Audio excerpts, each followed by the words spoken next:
November 19th, right, Cosmo? 2017.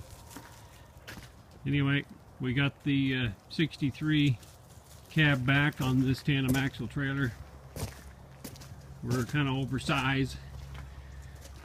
We just kind of wedged it in there. Didn't take much to hold it. Instead of 8.6, we're like 9.6, maybe 10 feet wide. But we got home without a ticket.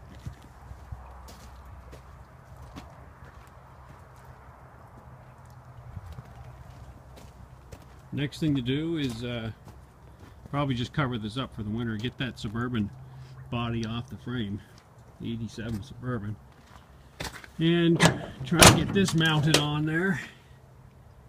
63 C60 with a step. Of course, I'm sure they all came with steps. But anyway, it's got the wraparound windshield last year for the wraparound windshield in the Chevy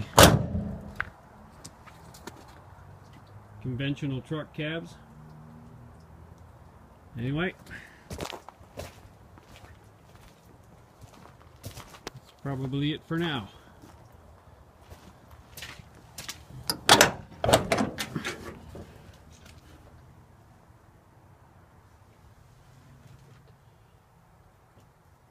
Talk to you later.